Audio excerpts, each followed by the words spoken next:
Assalamualaikum warahmatullahi wabarakatuh. Selamat pagi anak-anakku kelas 3 SD Muhammadiyah Sapen. Semoga kalian senantiasa sehat ya.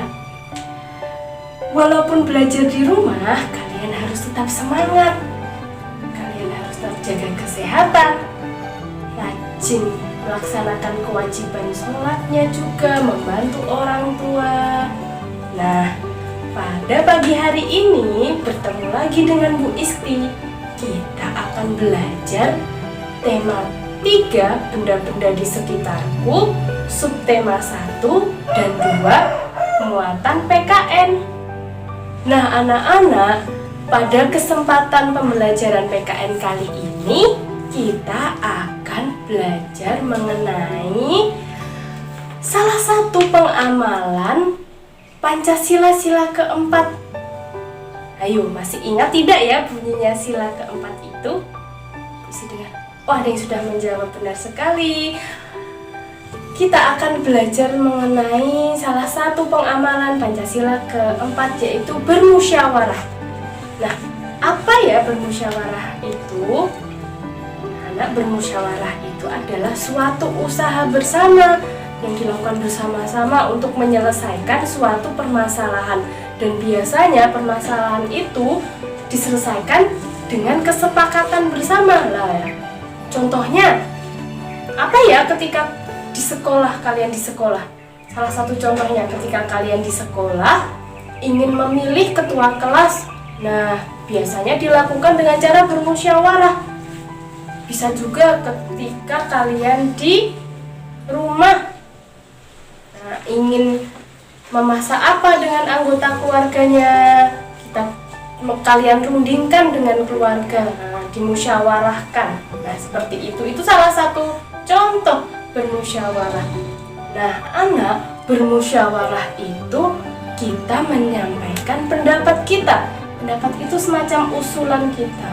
Nah, ternyata menyampaikan pendapat itu juga ada tata caranya, ada cara-caranya.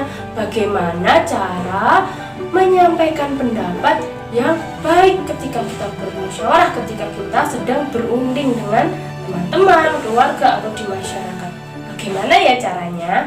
Yang pertama, kita harus apa dulu anak-anak? Iya, benar sekali. Mengangkat tangan kalian, tangan kanan ya, ketika ingin menyampaikan pendapat. Misalkan saya ingin berpendapat seperti itu. Jangan lupa juga gunakan bahasa yang sopan dan santun ketika kalian ingin menyampaikan pendapat kalian. Nah, kemudian ketika kita juga menyampaikan pendapat, tidak boleh memotong pembicaraan orang lain. Ketika ada orang lain yang sedang berbicara, kita dengarkan dahulu, kita tahan dulu, kita ingin berbicara. Nah, ketika sudah selesai, kita baru angkat tangan. Jangan memotong pembicaraannya dan gunakan bahasa yang sopan dan santun seperti itu.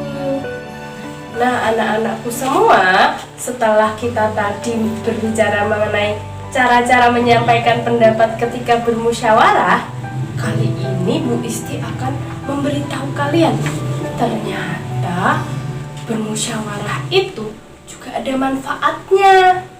Untuk apa ya kira-kira manfaatnya bermusyawarah itu?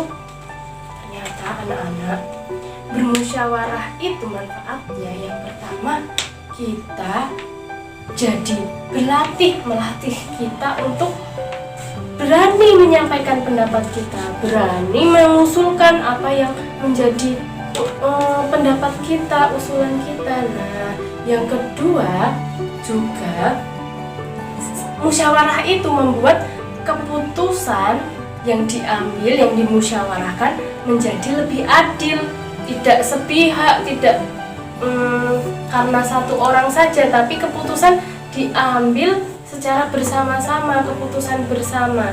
Yang ketiga anak-anak, karena masalah yang kita selesaikan itu dibicarakan secara musyawarah, jadinya permasalahan menjadi cepat selesai. Nah, setelah itu yang keempat,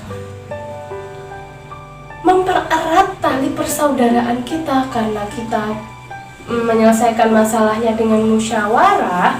Jadi kita akan semakin erat persaudaraannya antar orang tua, antar teman-teman, seperti itu. Kita jadi yang kelima, yang terakhir, jadi melatih menghargai perbedaan pendapat. Nah, kalau di musyawarah itu kan banyak sekali ya pendapat, dan tidak mesti sama. Ada yang berpendapat seperti ini, ada yang berpendapat seperti ini, tidak sama. Jadi ketika kita bermusyawarah, kita berlatih menghargai perbedaan pendapat tersebut. Nah, anak-anak, tadi kan kita sudah belajar mengenai manfaat musyawarah. Salah satunya tadi kita dapat melatih menghargai perbedaan pendapat ya tentunya. Nah, bagaimana ya anak-anak cara kita menghargai perbedaan yang ada ketika kita sedang bermusyawarah? Gimana ya caranya? Bisa akan beritahu kalian. Nih, yang pertama, kita harus menyimak atau mendengarkan teman yang sedang menyampaikan pendapat. Ketika ada teman kalian sedang berbicara menyampaikan pendapat, seperti tadi, tidak boleh memotong, tidak boleh meremehkan. Jangan, pendapat dia kok aneh, nggak suka. Tidak boleh seperti itu ya anak-anak. Yang ketiga, kita tidak boleh memotong pembicaraan teman atau orang yang sedang berpendapat. Ketika ada teman kalian berbicara panjang sekali, tiba-tiba kalian tidak setuju, aku tidak suka, seperti itu tidak boleh. Kita harus tunggu setelah mereka selesai berbicara.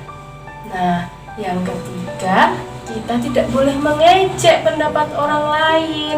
Ketika pendapat orang lain itu berbeda atau tidak sepaham dengan kita, tidak boleh kita remehkan, tidak boleh kita ejek.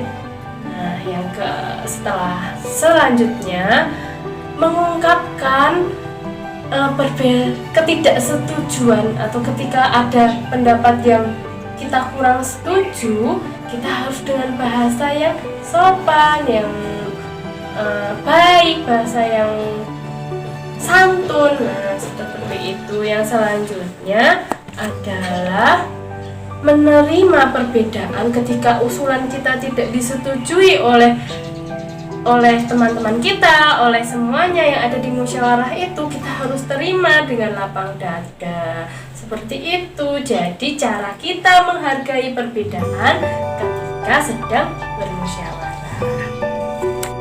Nah anak-anak, setelah kita tadi belajar mengenai pengertian musyawarah, kemudian belajar tentang tata cara menyampaikan pendapat ketika bermusyawarah. Terus setelah itu kita juga sudah belajar cara menghargai perbedaan pendapat ketika kita bermusyawarah. Saya akan cerita kepada kalian. Tadi malam Bu Isti telah melakukan musyawarah dengan teman-teman Bu Isti. Bermusyawarah tentang kita akan menolong korban bencana banjir bandang yang ada di Sukabumi. Kita bermusyawarah mengenai bantuan apa yang akan disampaikan ke sana. Nah, anak-anak, tolong menolong itu apa sih? Siapa yang tahu?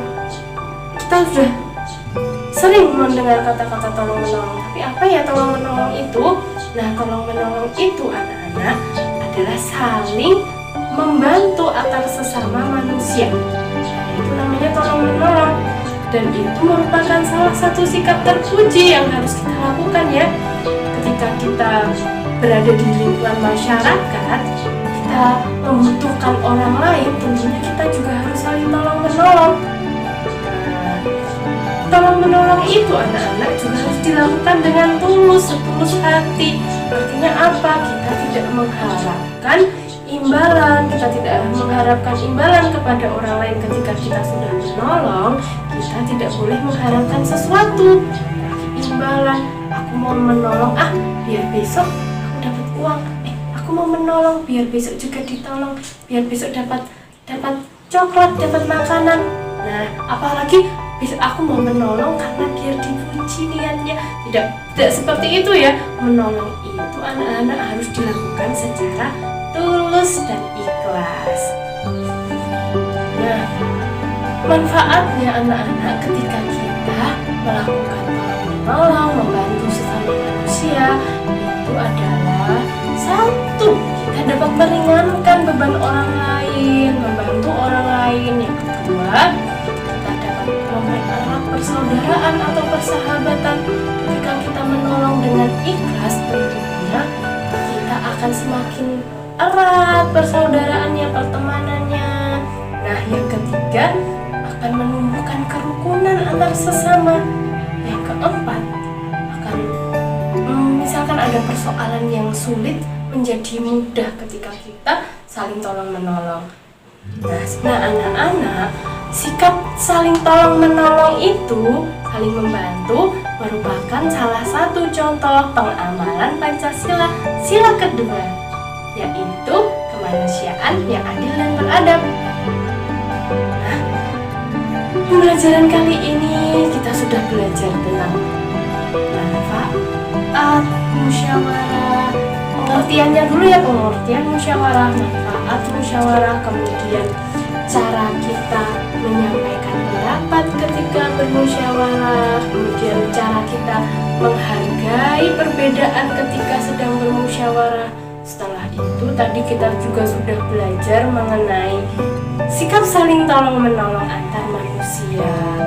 Bu Isti harapkan kalian tidak hanya belajar itu saja, belajar materi, paham materi, tetapi kalian juga menerapkan ya dalam kehidupan sehari-hari. Kalian terapkan pengamalan Pancasila keempat, bermusyawarah ketika di keluarga, ketika di masyarakat, ketika bersama teman-teman kalian.